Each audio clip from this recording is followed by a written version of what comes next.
जय हिंद दोस्तों, इस वीडियो में हम लोग बात करने वाले हैं एयरबस C295 के बारे में।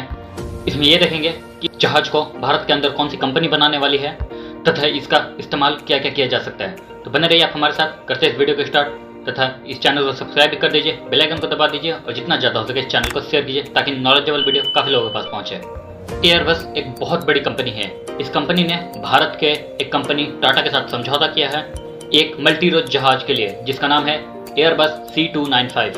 ये एक मिडिल क्लास का टर्बोप्रोप इंजन है। इसके मल्टीपल यूज हो सकते हैं, तो एक एक करके हम समझेंगे कि आखिर इसके क्या क्या यूज है।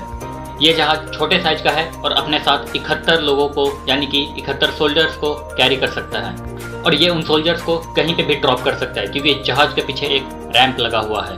इसकी सबसे बड़ी खासियत ये है कि अटैक के टाइम पे रैंप का बहुत ज़्यादा इस्तेमाल किया जाता है और रैंप को खोल के सारे सोल्जर्स को बाहर निकाला जा सकता है। ये रैंप पैराशूट से किसी भी फौजियों को चलते हुए प्लेन से कूदने में बहुत ज़्यादा मदद करता है। ये बहुत ही कम मतलब कि 700 मीटर के रनवे पे आसानी से उतर सकता है और इजीली रुक भी सकता है और छोटे रनवे पे से टेक ऑफ भी कर सकता है। यहीं तक नहीं, विदाउट रनवे के ये जहाज खेत में भी इजीली उतर सकता है और वहाँ से टेक ऑफ भी कर सकता है। इसके लिए भारत सरकार ने नेशनल हाईवे पे 28 ऐसे लोकेशन सेलेक्ट किए हैं जहाँ पे ये इजीली उतर सकता है। तो इसलिए जितने भी हाईवे बने हैं उस पर एक एयर स्ट्रिप बना दिया गया है जहाँ पे जहाज इजीली लैंड करवाया जा सकता है। बट इससे ट्रैफिक की कोई नुकसान नहीं होगी, इससे ट्रैफिक नहीं रुकेगी क्योंकि ट्रैफिक के लिए भी बाईपास रोड बनाया गया है। इसको हम चलता फिरता एयरपोर्ट बोल सकते हैं। एयरबस C295 एक बहुत ही लो स्पीड पे उड़ता है और बहुत ही कम हाइट पे उड़ता है और धीरे स्पीड से उड़ने के कारण इसमें से पैराड्रॉप कराना काफ़ी ज़्यादा इजी है क्योंकि बहुत तेज उड़ने की वजह से जो लोकेशन है पैराड्रॉप करने की वहाँ पे इजीली लोग पैराड्रॉप नहीं कर पाते हैं और वो चेंज भी हो सकता है। बट इसमें ये खासियत है कि ये बहुत कम स्पीड पे भी उड़ सकता है और दूसरा बेनिफिट ये कम हाइट पे उड़ सकता है, इसलिए ड्रॉप कराने में भी ईजी होता है। कम हाइट पे उड़ने की वजह से जो दुश्मनों का रडार है ये उससे भी बच सकता है। इसमें टर्बोजेट इंजन ना लगा के इसमें फैन लगाया गया है जिसको कि टर्बो प्रॉप बोलते हैं। इस टर्बो प्रॉप इंजन की वजह से ये ज़्यादा नॉइज पैदा करते हैं। इसका मेंटेनेंस प्लस कॉस्टिंग दोनों ही सस्ते होते हैं। ये प्लेन अपने साथ 6 से 8 टन के लोड को लेके इजीली उड़ सकता है और इसका जो रेंज है वो 1500 किलोमीटर से लेके 4500 किलोमीटर तक जा सकता है। यानी कि आप बोल सकते हैं कि ये भारत को आर पार कर सकता है। अगर इसमें बीच में रिफ्यूल ख़त्म भी हो जाते हैं तो इसमें मिड एयर रिफ्यूलिंग की भी सिस्टम है, यानी कि ये बीच में पुनः रिफ्यूल भी हो सकता है। इसे कई रोल में भी इस्तेमाल किया जा सकता है। यही जहाज रहेगा और इसके ऊपर 360 डिग्री का रडार लगा दिया जाएगा जिसको बोला जाता है एवॉक्स, जिसका फुल फॉर्म होता है airborne warning and control system. ये इसीलिए आपको बता सकता है कि दुश्मन का जहाज कहाँ पे है। ये एक मूवेबल रडार बोला जा सकता है क्योंकि ये इजीली कहीं पे भी प्लेन जा सकती है जिसकी वजह से पता चल सकता है कि आखिर दुश्मन है कहाँ पे। ये रेस्क्यू मिशन में भी बहुत ज़्यादा काम आता है, जैसे कि मान लो कि अफगानिस्तान से किसी को लेके आना है या फिर ये कहीं पर रनवे नहीं हो और वहाँ पर लैंड करवानी है या फिर उत्तराखंड जैसी जगह जहाँ पे बाढ़ और आपदा हमेशा आती रहती है, वहाँ से लोगों को रेस्क्यू किया जा सकता है इजीली। इसके सीट उठा के अंदर बिल्कुल भी खाली जगह बनाया जा सकता है जिसकी वजह से इसके अंदर जो भी चाहे चीज़ें रख सकते हैं, लाइक एम्बुलेंस हो गया, जितने भी मेडिकल इक्विपमेंट हो गए, जितनी भी नेसेसरी चीज़ें हो गई एक जगह से दूसरी जगह ले जाने वाली, वो इजीली रखी जा सकती है। ये जहाज फायर फाइटिंग के भी काम में आता है। अगर जंगलों में बहुत भयानक आग लग गई तो इसके अंदर पानी भर के, वरना केमिकल के वजह से जंगलों की आग बुझाई जा सकती है।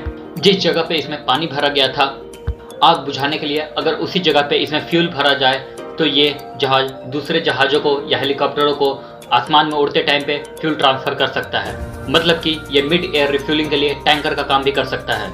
ये फाइटर एयरक्राफ्ट को भी फ्यूल रिफ्यूल कर सकता है जिसमें कि उन्हें लड़ाई करने में बहुत ज़्यादा आसानी होगी और फ्यूल भरने के लिए उन्हें वापस अपने एयरबेस पे नहीं आना पड़ेगा। ये खुद की कैटेगरी को भी रिफ्यूल कर सकता है, यानी कि एक C295 दूसरे C295 को रिफ्यूल कर सकता है।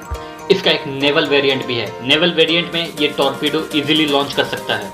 ये टॉर्पीडो समुद्र के अंदर चल रहे पनडुब्बियों को इजीली ब्लास्ट कर सकता है। अगर कोई शिप समुद्र में है तो ये अपने मिसाइल से उस शिप को मार के इजीली डिस्ट्रॉय कर सकता है।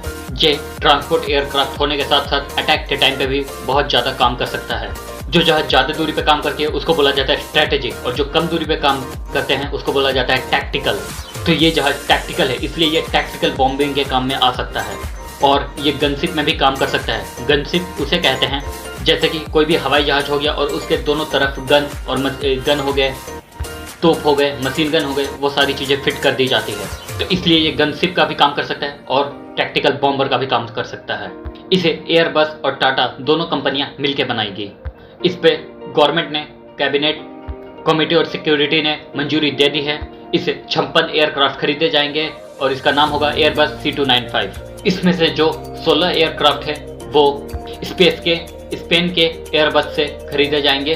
वहाँ से ये 16 जितने एयरक्राफ्ट है वो उड़ के आएंगे और बाकी के जो 40 एयरक्राफ्ट है वो इंडिया में टाटा कंपनी बनाएगी।